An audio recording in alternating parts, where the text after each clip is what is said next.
В одном из забытых переулков, на окраине города, где асфальт давно пошел трещинами, а фасады домов утратили былую аккуратность, пряталось старое здание. У его кирпичной стены, свернувшись клубочком, сидел крошечный щенок. На тонкой шее малыша висела самодельная карточка, привязанная бечевкой. Когда к нему подошел работник службы помощи животным, он смог разглядеть надпись. На клочке картона аккуратным почерком было выведено: «Пожалуйста, заберите меня домой». Послание было простым, но говорило само за себя. Маленький пес отчаянно нуждался в заботе и тепле. Такой способ оставить животное выглядел необычным и даже неправильным.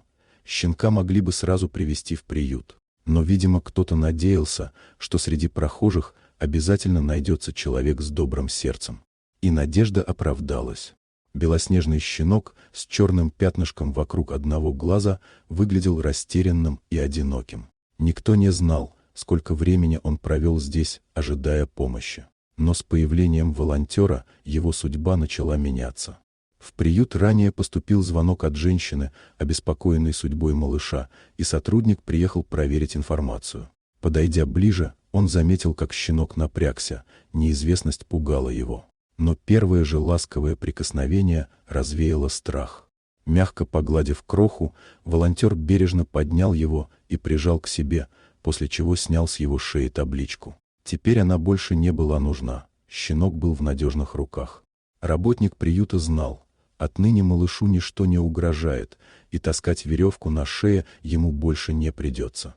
Совсем скоро вместо холодного тротуара щенок оказался на теплой подстилке. По выражению его мордочки было ясно, все происходящее для него в новинку, но уют и покой пришлись ему по душе.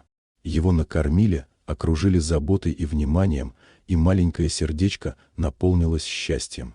Так просьба неизвестного человека о доме была услышана и исполнена. Но все же куда лучше было бы, если бы щенка сразу привезли в приют, а не оставили одного у старого здания, надеясь лишь на случай. Вот такая удивительная история.